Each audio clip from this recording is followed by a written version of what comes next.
Do you want to do more than follow orders, think outside of the box, and manifest your dreams?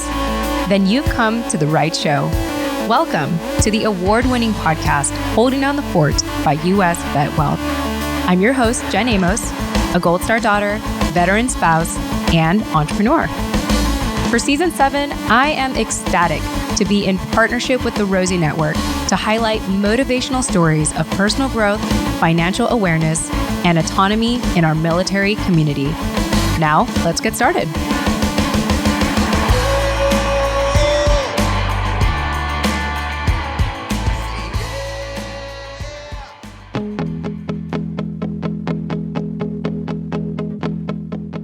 All right, hey everyone, Jen Amos here, and got a question for you. Have you ever had a spiritual or transformational experience that significantly altered the course of your life? Well, I am so fortunate for this episode to speak with U.S. Army combat veteran and founder of SoHi Healing, LaToya Westbrook. And I get to hear her incredible, remarkable journey from her decision to join the military, to escape a challenging childhood, to her battle with PTSD and substance abuse following her deployment in Afghanistan. She talks about how a spiritual awakening guided her toward becoming a certified sound practitioner and mindfulness coach. She also discusses her role within the Rosie Network, where she serves as a 2021 Service2CEO Graduate, Alumni, and Southeast Region Chapter Lead. This is a great story for anyone who wants to listen in on the transformative power of LaToya's meditation, yoga, and sound healing practices, and to find inspiration to embark on a similar journey of self-improvement. LaToya, was an absolute pleasure having you on the show. If you are interested in getting a hold of LaToya as you listen to her conversation today, go ahead and in your podcast app to scroll down to the title and show notes of this episode, and you will get all of her contact links. If you're listening to this via desktop or you're not familiar with the podcast app, highly recommend that you go on desktop or pull up your browser and do a search of Holding Down the Fort podcast.com. And in the search bar on the very top of our website, go ahead and plug in numbers 157, that's episode 157 for LaToya's episode.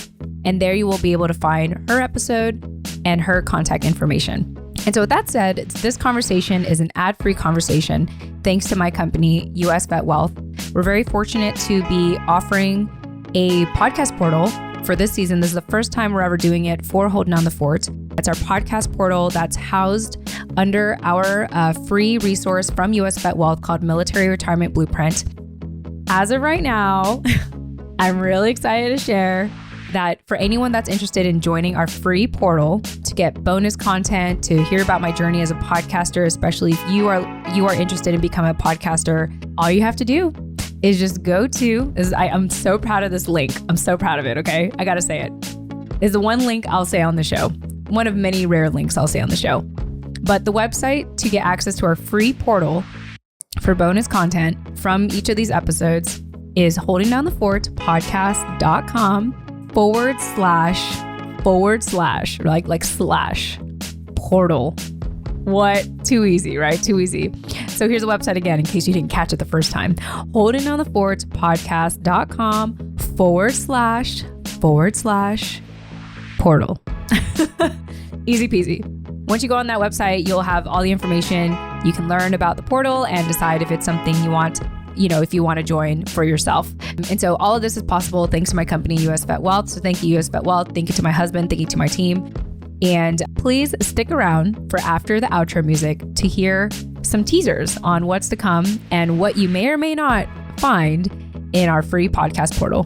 Last but not least, I want to ask for you to extend grace to me again, similar to Dawn's episode, for my audio quality. I have to give a shout out to Dennis, my editor. He always puts me in the best light. He always puts our guests in the best light. And if it wasn't for him, I promise you this audio quality that you will hear on my end would be a lot different than what you're hearing now. So just know that this is a great improvement. And I tend to find, I just thought I'd share this tip with anyone that, likes to listen to things pretty quickly, or you're like an avid podcast listener of like any podcast show out there, I guess. I tend to find that listening to audio at 1.5, 2 times speed actually really hides a lot of audio issues. So if you cannot stand my audio quality, which again, I may be over exaggerating, and you may message me later and say, Jen, that wasn't so bad. And if so, awesome. But for everyone else, just know that you have the option of speeding up the audio sometimes, and I think that really helps with listening to my end of the conversation a lot more better. I hope. Y'all let me know. Feel free to message me about it. Would love to hear your feedback. And with that said, please enjoy this conversation with LaToya.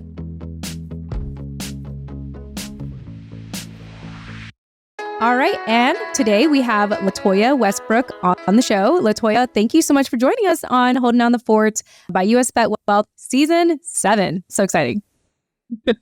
Thank you so much, Jen, for having me here. It's a pleasure to share my experiences with you and the guest of Holding Down the Fort. I'm looking forward to this. Yes, absolutely. All right. So I would love to just warm up by asking you a fun icebreaker question. So I have a bunch of questions in front of me. So I'm going to just kind of go through this, and you tell me when to stop, and then I will pick out a question. So here we go. I'm just going to keep pulling, and you just tell me when to stop. Stop. Okay. All right, here we go. So let's see what the question is. Oh, okay. Here's one for you that you can share with our listeners. What is the first thing people typically notice about you? My height. Yeah? Yes. So I am 6'2". And I still wear heels. I am a fan of go high or go home.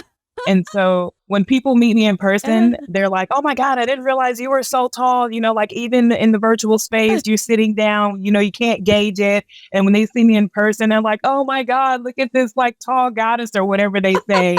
And then my heels are not shorter than 3 inches. So I'm typically around 6'5" or 6'6". My goodness. When I wear my heels. Yeah. Oh man. So okay. That's one of the first things. I love that. So I'm 5'1", and I don't like wearing heels anymore.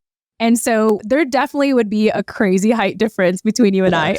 If we ever stood next to each other side by side. My former co-host, shout out to Jenny Lynn, she's a lot taller than me as well. And she loves wearing heels also. So whenever we were next to each other, it was just, you could just totally see the height difference. But I love it. Right. I love it. And I love how you said go high or go home. I've never heard that before. That's my philosophy, because my mom had to coach me when I was younger. I used to try to make myself shorter and wear small pumps. And she was like, no, you're a beautiful young lady, be confident. And she coached me through that process. And so ever since then, it's just what? I am here, high heels and all. I love that. What a supportive mom. That's amazing. To have your own mother coach you on that. I mean, I'm coming from a place where my mom was like, oh, don't go out in the sun too long or else you're going to get really dark, So I always felt insecure in my skin for the longest time. And then eventually I was like, okay, well, I'm going to always be brown. So I might as well just embrace it. I can't hide from the sun forever. So I just love how your mom really encouraged that and said, hey, own your height, go high or go home. Yeah. I'm so thankful. Yeah. Well, thank you for sharing that. I'm really loving these icebreaker questions because I feel like it's just a great way to open up and to get us to laugh and learn something new about each other. And now we know that if we ever were standing next to each other, there'd be a huge height difference. So good to know. I will keep that in mind. Right. And and so with that said, I'm excited to chat with you. We had a really good offline conversation some time ago. And one thing I really like about your story, and we're going to get into it soon, is you were a master reframer. And for anyone that's hearing the word reframe for the first time, at least in the context of, I guess, psychology and trauma healing and all that, it's the ability to, in my opinion, it's ability to look at your past and look at it in a way that serves you moving forward versus hold you back and keeps you in the past. And so I was very inspired, to hear your story, considering, one of the most pivotal moments or one of the greatest experiences of your military service was that first deployment, which I know we'll touch upon in a second here. But let's go ahead and start with you sharing a little bit about why you're on the show today. I know that you're coming, you're coming forth with so much, I think, wisdom and experience, like I said, we're going to get into, but why did you feel compelled to share your story today? We'll start with that. Okay. So I felt compelled to share my story today with Holding Down the Fort because I know that holding down the fort, one of your missions is to celebrate and uplift and empower the military connected community. And as a combat veteran and a military connected entrepreneur, I feel that it's important to share my story, to inspire others, to keep the conversation going so that we can continue, this full circle of empowerment, community, continue to share. I am an advocate for not being the one to be a gatekeeper. I want to share and put it out there and inspire in any way that I can. And I feel that some of the values that I hold for my business, SoHi Healing and Holding Down the Fort, are aligned. Yeah. I don't typically just do a podcast with any and everyone. And so with that in mind, I feel like, our two missions are aligned in that way to where we want to uplift, inspire, and empower the military connected community and share. Word. Love it. Yeah. Well, thank you for sharing that. And the reason why you have your business today has a lot to do with your history as an Army combat veteran. And Yes. I was reflecting on your story again, and I'm trying to find the words because I'm just so inspired by how you turned your service around to be something positive and uplifting and to empower other people. And so let's go ahead and dive into that. And Okay. forgive me if I'm trying to be delicate about this because, like I said, I felt it meant so much to me that you shared your story in detail the way that you did offline. And so I want to open the floor to you now to talk about that history as an Army combat veteran and all the things you went through, starting with why you joined the military to begin with. All right. So I joined the military first and foremost to serve my country. But if I'm being honest and transparent, I also joined to, create a sustainable income for myself, to also be able to go to college. And if I'm being really honest, I was running away from my past. Unfortunately, like so many people in the world today, I am a survivor of child abuse and witnessing domestic violence between my parents, more so one person to the other. So my mom was abused for a very long time. And so growing up in that environment and being a survivor of childhood abuse in all the ways, I was just running away from the hurt and the confusion and the anger. And so it was a way for me to escape. I tried, retail for a little while as a young adult. Didn't like that. It wasn't serving me even way back then. I tried many different things to try to help support my family. It just wasn't the right fit. And so at a certain point, I was just fed up. And so although I wanted to join the military to serve my country, it was also a way to run away from all of that hurt, that anger, that confusion that had been built up over the years. And then because of the environment that I grew up in, I wasn't afraid to join. Most people are a little apprehensive, a little hesitant, but I felt that I had weathered all of the storms. So I was like, drill sergeant, what? Like, I can handle it. Like, I'm built for this, Back in hindsight, we know that healing and things of that nature was needed for me to overcome those types of mindsets. But back then, that's where I was. And so that is essentially why I joined. Mm-hmm. So I joined the United States Army. That was not my first pick, by the way, for those of you listening and have known me for a very long time. The U.S. Navy was. So I ended up in the Army, went to basic training, went to AIT in Fort Aberdeen, Maryland. I hesitated because I'm like, okay, wait a minute, where did I go? Okay, Fort Aberdeen, and then got stationed at Fort Knox. And so while my entire experience wasn't garbage, as I like to say, or trash, it did have a lot of fluctuations of the ups and downs. I went through it like everyone else. I was challenged a lot because of my height. I did join the military a little bit later. So I was already met with, people wanting to challenge me right off the bat. And so in one way, I was just like, oh, here we go again. I thought I was getting away from all of these types of experiences, but it was just one thing after another. And so I had my ups and downs. I am still friends with many of the people that I went to basic training with and AIT. A lot of the time in basic training and AIT was very fun, very challenging, very rewarding.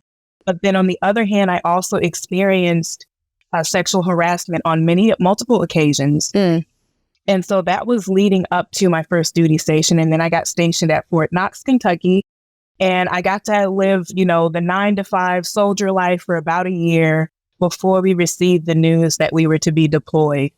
And although I knew what I was signing up for, so to speak, I that's still not something you're prepared for mentally as a young adult. And it's just like, holy crap. And then I just happened to have the MOS of 91 Fox, which back then was small arms repair. And so I fixed weapons. And so, of course, they needed me. I am one of the ones that was on the front lines, there to fix the weapons, so on and so forth.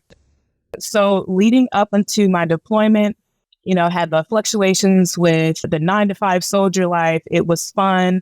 But on the other hand, I had to submit to leaders who were not the best in leadership. You have that battle as well.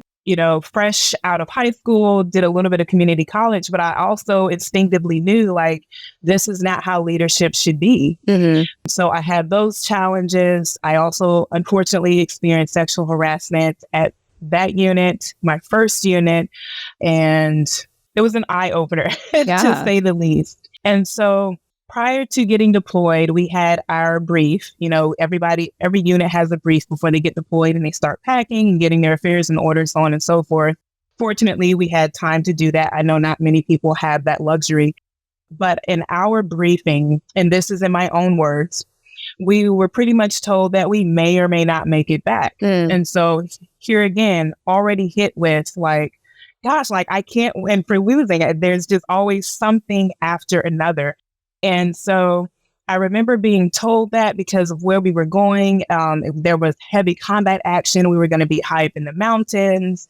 And we were, explain the difference between combat in Afghanistan and combat in Iraq in terms of, potential ambushes and so on and so forth, and how much more easier it was to be spotted out or attacked in the mountains because of a multitude of things.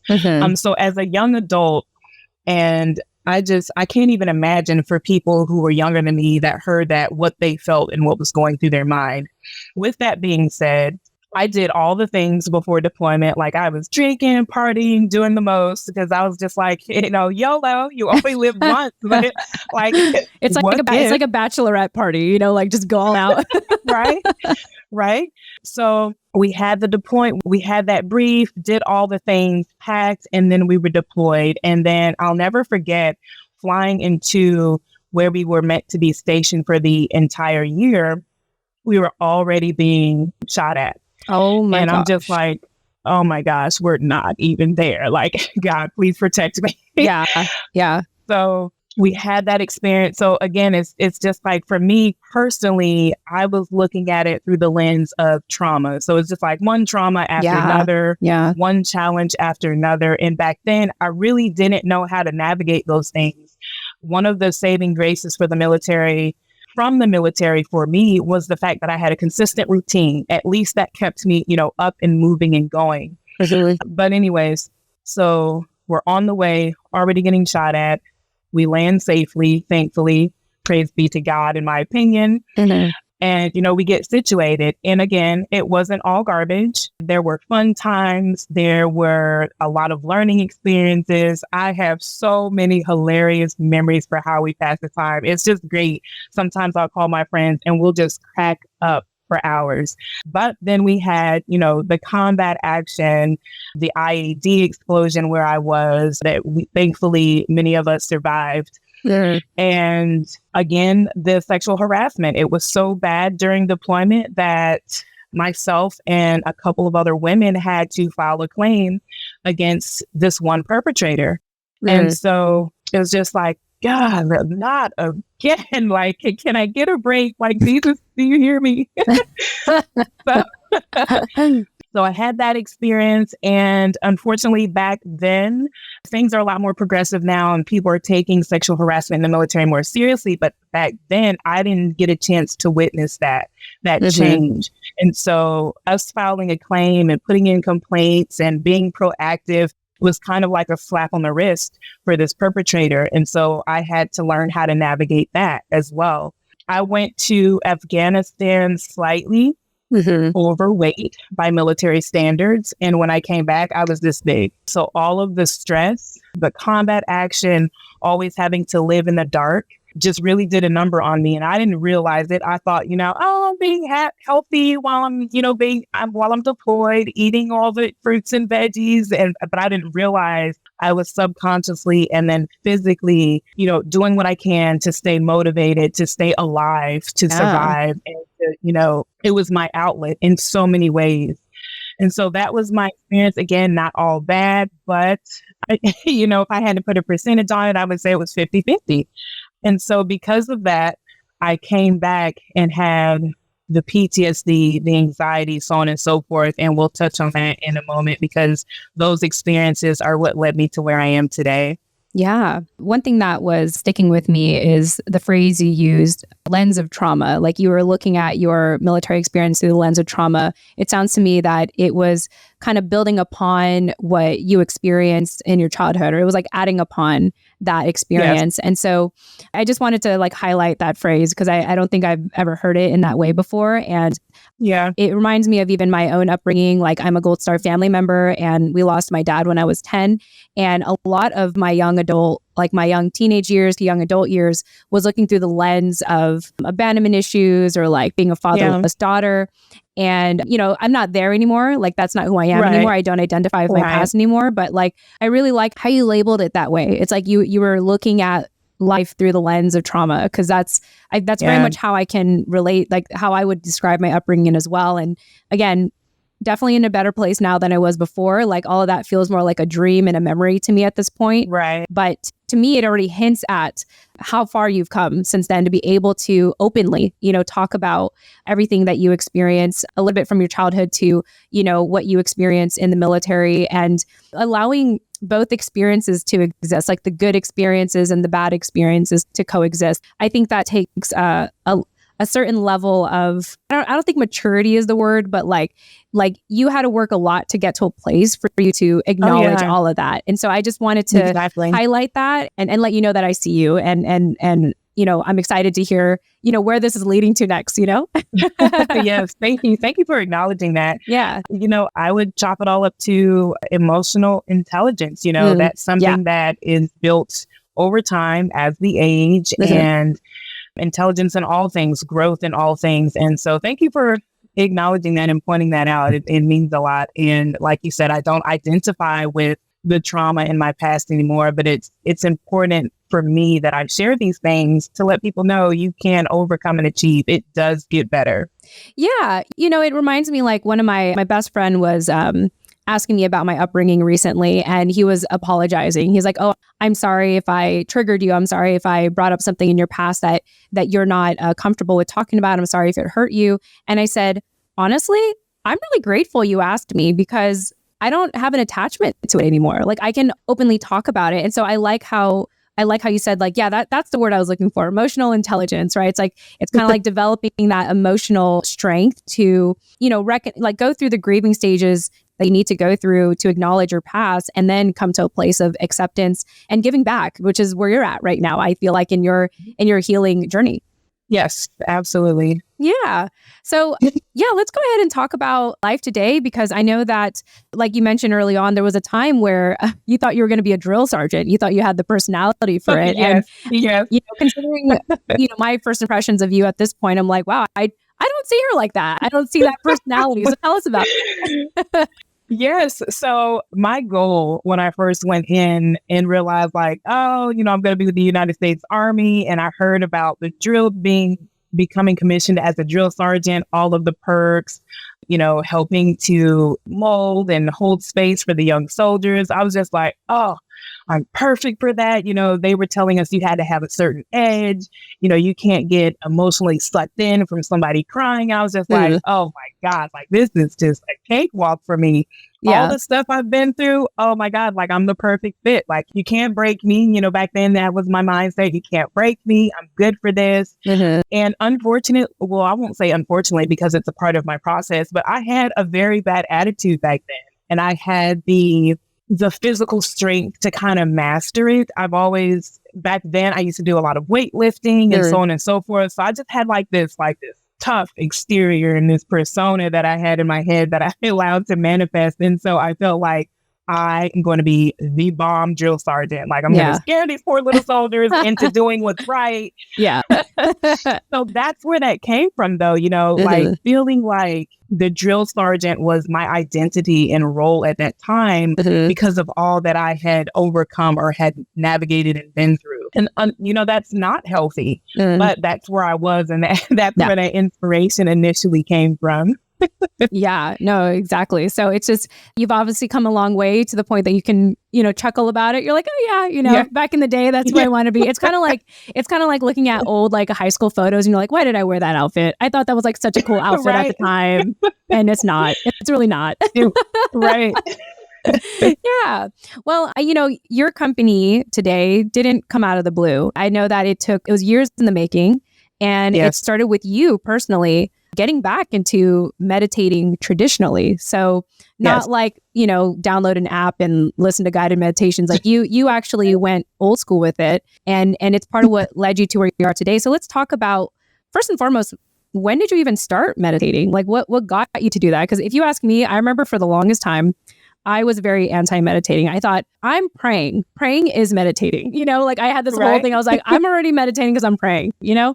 Yeah. But eventually I had to learn, there's actually value in sitting and just being still, you know? So tell us about that, I guess that realization for you, that meditating would work for you.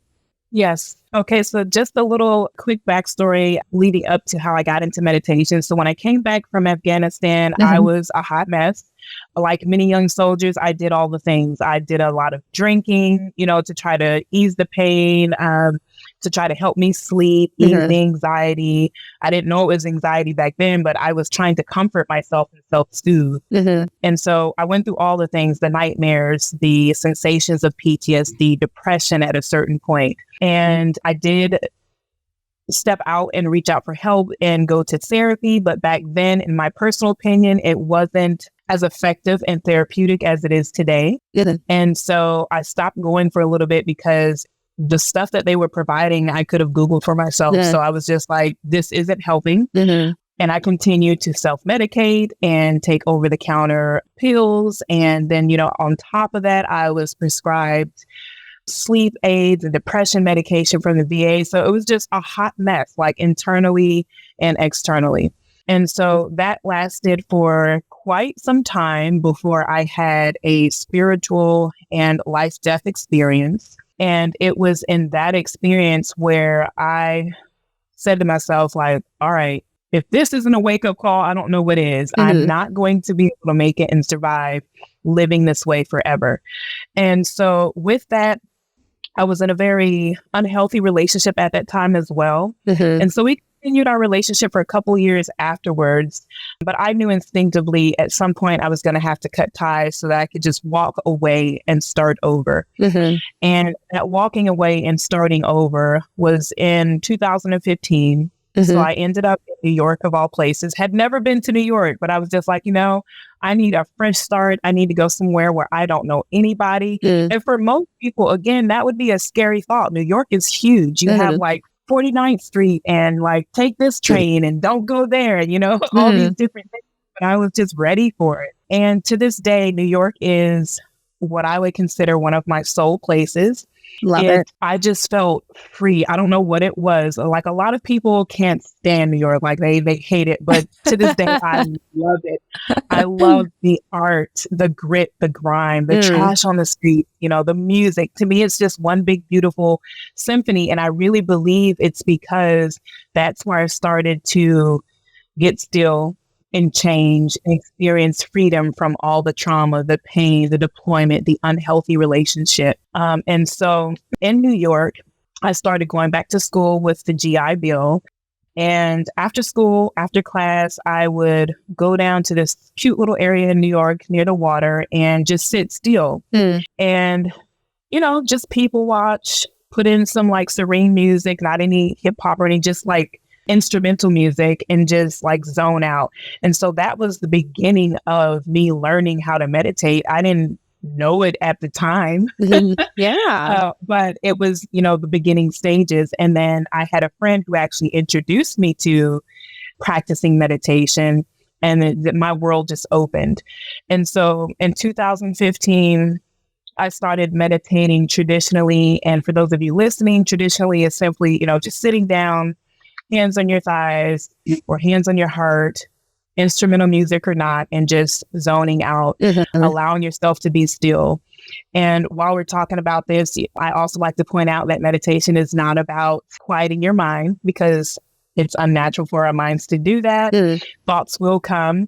And so it was a learning process. I had to learn that if thoughts would arise during my meditation, to simply acknowledge them and let them go. And so it was just little nuggets, and it took time for me to build a consistent practice. So that took place for about a year. And then I had I don't know if we talked about this offline, but I had a very interesting experience one day when I went down and sat by the water. There are 4 stages of meditation, and I believe I was at like the 3rd or 4th stage, which is like bliss and connection with higher consciousness and the greater divine. And in that session, I was in the zone, not paying attention to anything or anyone around me, completely in stillness. At this point, no thought. I felt like I was just surrounded by this warm white light. And then I felt like I was levitating, like a solid 6 inches off of the ground. Yeah. And so I was in the moment, but then when I realized, like, holy crap, I feel like I'm levitating, I kind of scared myself out of the meditation. And I chuckle when I think about it. But I did allow myself to sit and process that experience after the fact. And I feel like that was my enlightening moment. Wow. That, set the steps in motion for me to be where I am today. That is so beautiful and a blessing compared to the trauma you've experienced. Like it's easy to remember those traumatic moments, but like to have a moment of like clarity, and that's like that spiritual connection, that the thing that I can't even describe, like what you obviously, because you experienced it, it's a divine experience for you. Yes. And not everyone's wake-up call is going to be traumatic, even though like you did experience it in your past. Right. In this case, it happened to be this beautiful, divine, like in one of the noisiest places in America, you found you found stillness and clarity and enlightenment in your own way, and kind of like waking up from a dream. You kind of like kicked yourself out of it in a way. But yeah, I love how you reflect on it. You're like, wow, that was a very magical moment. Like I really felt like I was floating. And so what an amazing story. Yes. So that was my experience. I have not levitated or had another experience like that since then. I have reached higher levels of connecting with the divine and my spirit guide, but nothing like that experience. And that's why I hold it so dear to my heart and treasure it, because it was one of the catalysts to get me to where I am. And so I continued meditating traditionally, and then I got into learning about mantra meditation, and then, the different types of japa meditation, which is using a mala or prayer beads. And my consistency with meditation led me to become more consistent with my yoga practice all over again.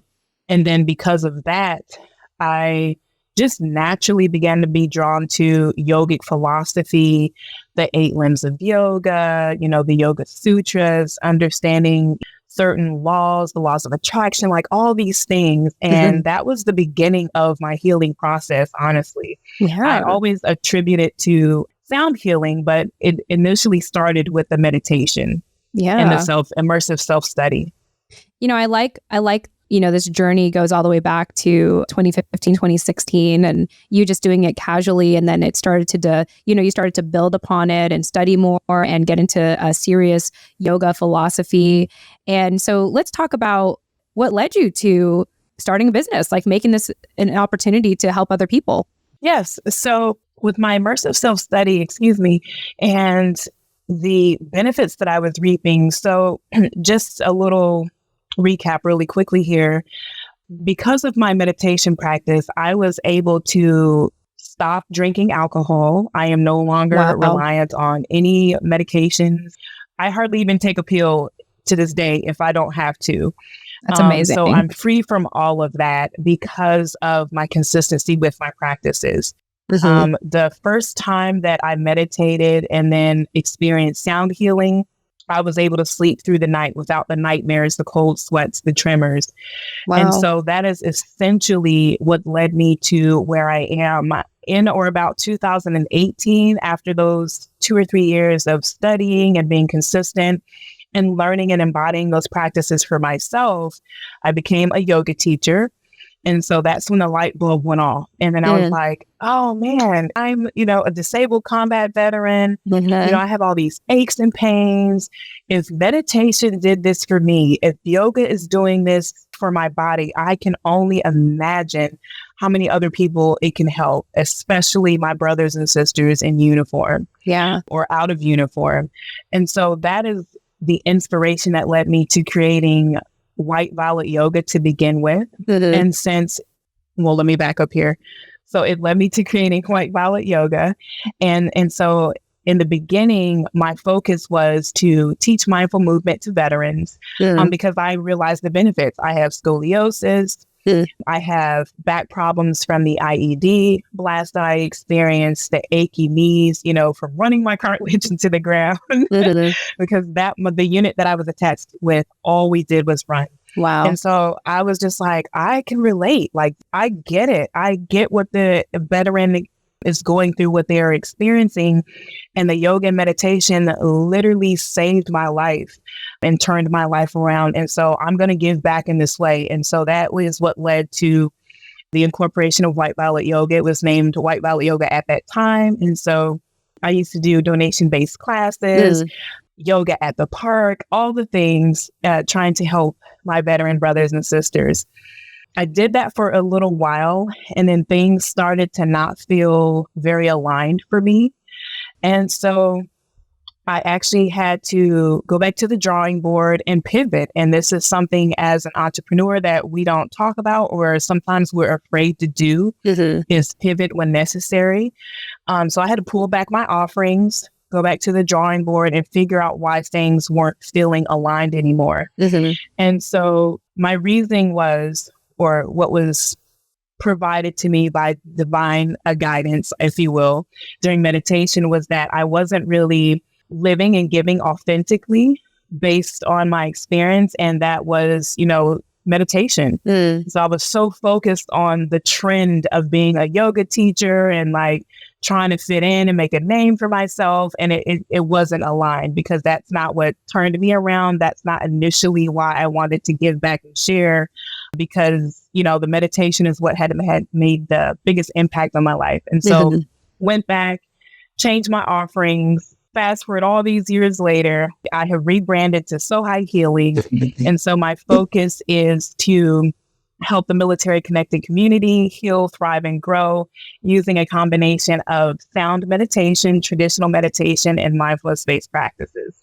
Yeah. You have to tell me about the sound therapy session you had back in, I think, 2018 or 2019, because yes. What I found most interesting about hearing you talk about it is that it was virtual. So the impact still came through. So tell us about that. Yes. So I like to share this experience because everybody always assumes that my first sound bath was in person, and it wasn't.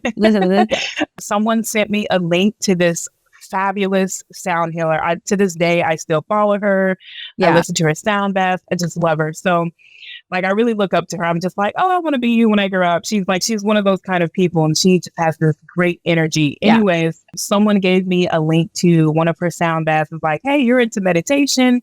Have you ever tried sound healing? And I was like, first of all, what is that? What is sound therapy? What are all the things? And so I listened to her sound bath, and for me, I just laid down on the couch one day, not really knowing what to expect. Yeah. Put in my headphones and was just like, okay, this is interesting. And I'm just sitting there, going with the flow, going with the vibe, if you will. And I eventually closed my eyes. And then for me, it was like I was broken open. And I like to use the analogy, I felt like I was a cracked egg and the shell was breaking off. The sound, the vibrations and the frequencies from the sound healing just opened me up in the most beautiful and positive way. And it allowed me to excavate all of the gunk that was still inside. And so that sound healing really penetrated me on a cellular level. I felt lighter. I felt freer after that sound healing session. And again, it was a catalyst to me becoming a certified sound healer myself and just really doing what I needed to do for the last, I don't know, 7 or 8 years to be able to give and share back to people. I'm a big believer in practicing what I preach, and even more so adding to that, embodying what I preach. So that first sound healing session was just a beautiful awakening moment, penetrated me on a cellular level and allowed me to heal things that I didn't even know still needed healing and restoration. So that was really big. I felt like I was restored in a lot of ways, and I was able to reclaim my voice and really step into who I am. Yeah, it's understandable that this was a journey for you, like a long journey, years worth of self-healing, because most of your life was through the lens of trauma, and it just kept adding and adding and adding. And so to me, it sounds like the sound bath was like kind of the final cleansing for you, like the final, like whatever toxins were left in your body, kind of thing. And, when they say, drink fiber, so it'll clean out your digestive system, get all the last gunk in there. Sorry, I didn't mean to compare it to my digestive system. No. But, it's amazing to hear your testimonial of this experience. And again, like being a combat veteran and, wanting to have had that a stoic drill sergeant exterior to now being just so like Zen. I think it's very inspiring because the military does build up our service members to be stoic, to not talk about feelings, to not even trust your own feelings, to trust whatever orders are given your way. And so for you to have gone through this whole journey of self-healing and self-awareness and, self-love, and to now do it for other people, I think it's just very beautiful and powerful. And to know that you had experienced it so intimately and personally, I imagine that, the people you work with can feel that and really believe in everything that you're offering to them. Yes, I get the most beautiful comments and reviews, and it's beautiful to be able to witness someone else's transformation. And I'm glad that I took the time to not only learn and practice what I preach, but to embody it, because like you said, people do feel that. They can feel what's real and what's not. So I take that very seriously. Yeah, absolutely. And, going back to the importance of like allowing this to be a process, to be a journey. I know that was one thing we were talking about offline, is that like we have to start somewhere. Like this may not be the end all be all. Like, for you, obviously, it really transformed you, but it took years. It was a whole process. It was a whole journey. Oh, yes. But this is a starting point, right? Like for anyone that can relate to your story, this could be the start of, something better, like the start of the healing process. Absolutely. Yeah. I'm a firm believer of that. Yes. Love it. I love it. Love it, LaToya. Well, I feel like we've done a great job covering your story and, leading up to how you started SoHi Healing. And here we are today. And well, LaToya, as we start to wrap up here, it's incredibly important for me to, remind our listeners who are doing this for, and this is for our military community, whether you're an entrepreneur or not. And I feel like there is a lot of, I would say, universal takeaways, from your story that we can share with our military community. So what are some that, I have them listed here, but I'd love to hear from you. What are some takeaways you'd like to share with our community today? So some universal takeaways for me, and I think I have maybe revisited this since the last time we talked, and they relate to being an entrepreneur or just navigating life. So first and foremost, this sounds so cliche, I know, but I always suggest and tell people to breathe. Why? Because when we breathe intentionally, it's one of the only things that our brain has to focus on. As one thing at a time. Our brain, when we are intentional with the breath and we're breathing in 2, 3, 4, out 2, 3, 4, 5, 6, our brain can't focus on anything else. So you're almost forcing yourself to be still, become more present within that moment, and just chill out. So, nothing in life is really that serious if you give yourself the opportunity to just zone out. So I always suggest, first and foremost, breathe. Google some breathing exercises. They're easily accessible via Google or my website, or with me on Instagram Live. So that's one universal lesson to share. Breathe. I promise you things will get better or at least be alleviated. Yeah. My other things that I like to share are to embrace failure. So I always encourage my friends, my family, my clients to view failures as learning opportunities and stepping stones towards success. Because, the resilient entrepreneurs and people who navigate life, we understand that setbacks are natural. It's a natural part of the journey. It doesn't mean that we have to stay stuck in those setbacks. And we can also use it as fuel and inspiration for growth. Let's see here. Resiliency is another universal lesson that I like to share.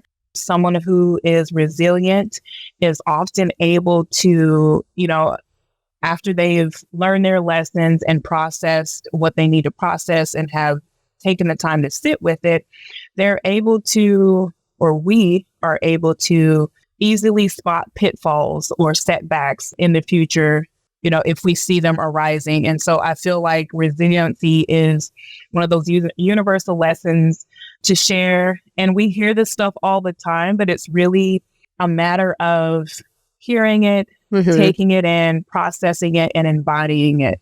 And so, that resiliency allows us to bounce back and keep trying after we've rested and reframed our mindsets and allow that enthusiasm to kind of just bubble back up in us again. And so those would be my top two. If I had to think of something else, I would say adaptability is key. So I know that as an entrepreneur and in life, period, we need to be flexible and be able to adapt to changing circumstances because, as we all know, life is just, up and down. We have to be able to go with the flow. Right. Yeah. So embrace change, pivot when necessary. I know in the military connected community, sometimes that's scary, and that's okay that it's scary, but just take that small step, whether it's, meditating daily or setting up a task list for things that you need to do so that your business can change directions, whatever it is. Pivot when necessary. It can be the catalyst for your success. It's crucial for growth, both personally and professionally. I think the one takeaway that I get from what you shared just now is to breathe. Like, I feel like when you breathe, everything that you listed could come up. It could be like, oh, maybe I should look at this with more clarity. Maybe I should be more present. Maybe I should adapt to the situation. I think the breathing part is incredibly, incredibly important. And I definitely learned that a couple of years ago when I had crazy anxiety and I almost had a heart attack. Whole story for another time. And for me, the only way to get out of that was to literally breathe.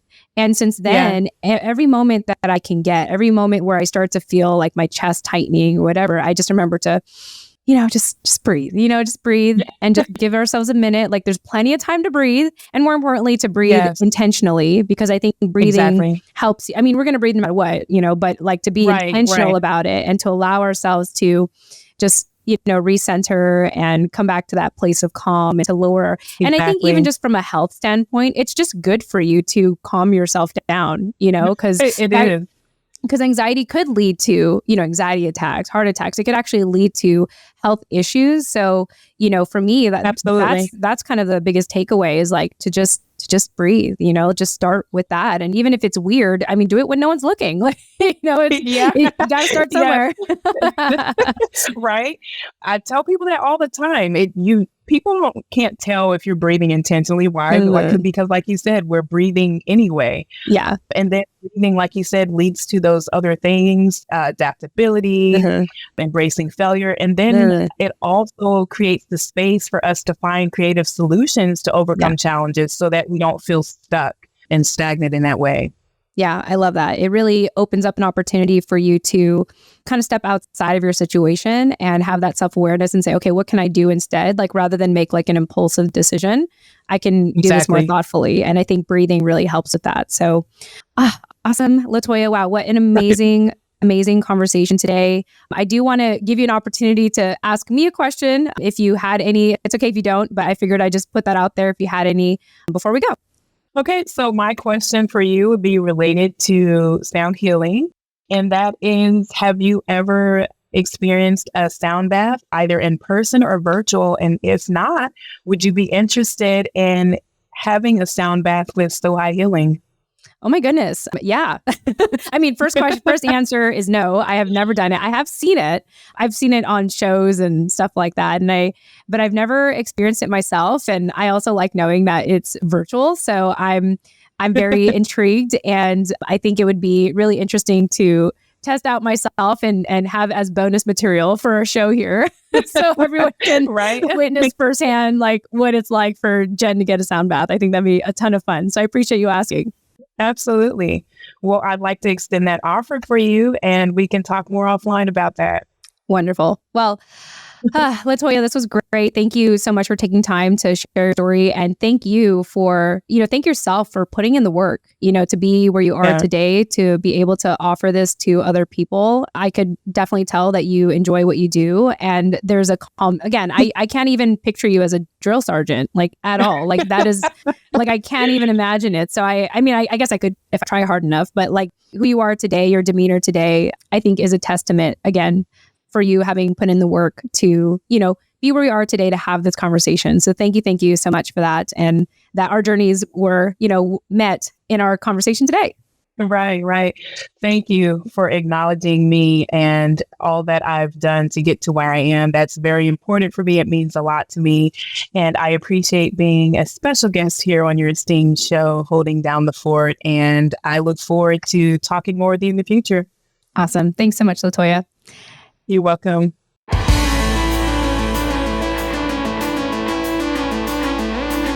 Hey, this is your host, Jen Amos. Thanks again for listening to today's episode of Holding Down the Fort by US Vet Wealth. Visit holdingdownthefortpodcast.com to access the full show notes of this episode, including resources mentioned and bonus content. Once again, that's holdingdownthefortpodcast.com. Lastly, stay after this outro music for something a little extra. Thanks again and chat soon. Bye for now.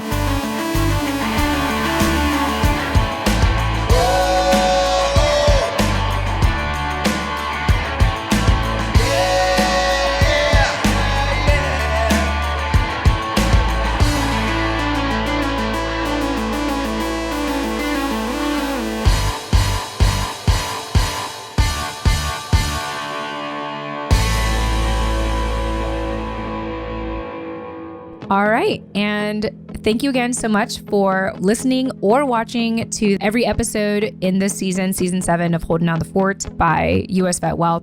It is available on our YouTube channel. So be sure to check that out. Check out our YouTube channel, subscribe. And now I just want to, give some commentary. It's been a while since I've done these commentaries, even though in your perspective, you're probably thinking like, oh, you just did this like last episode. Well, one of the tricks that you do as a podcaster to get your content out at a reasonable time and to work smartly is to record things in bulk. So I'm actually like this outfit, this top you're going to see. You may, if you're watching on YouTube, by the way, I'll give you a tip now. You'll probably see me wear it again in the upcoming episodes. And if you do, it's because I'm basically doing all this in bulk. And so I don't know why I brought that up, but I thought I'd share that tip with anyone who is a content creator or wants to be a content creator. Doing things in bulk really makes a difference. It really makes things more productive. And I was just thinking about, like I said, it's been a while since I've done this recording. And, I mentioned at the beginning about my audio quality. And I'm sure for some of you listening, and I know personally I have listened to, I don't know, like worse audio quality out there. So, I know that my audio quality isn't the worst. I recognize that. But the reason why I bring it up is because, and I'm sure I talk about this more in our free podcast portal, which is available at holdingdownthefortpodcast.com/portal. holdingdownthefortpodcast.com/portal. I'll probably talk about more of this there, but one of the greatest lessons that I continue to learn as an entrepreneur and as a content creator is that done is better than perfect. And it is my hope that what you hear from LaToya is significant for you and impactful for you. And if it is, then it doesn't matter how my audio quality sounds. And so just want to make a comment on that and how I've just come to acceptance with that for the season, even though it's been over a year since, the show has been on air. I had every intention and hope and desire to make this as perfect as possible. And the final lesson I will leave you all with is that perfection doesn't exist. If anything, 70% of perfection is perfection. And my favorite one, done is better than perfect. So I'll probably have more commentary in the podcast portal. If you have any questions for me that you want me to address, anything specifically about the show, about me, about podcasting, or if LaToya happened to send us some post commentary, you will see that in the podcast portal. Once again, just check out the website, holdingdownthefort.podcast.com/portal, and you'll get a bunch of goodies there. All right. Thanks so much for watching, and we will chat with you in the next episode. Till next time.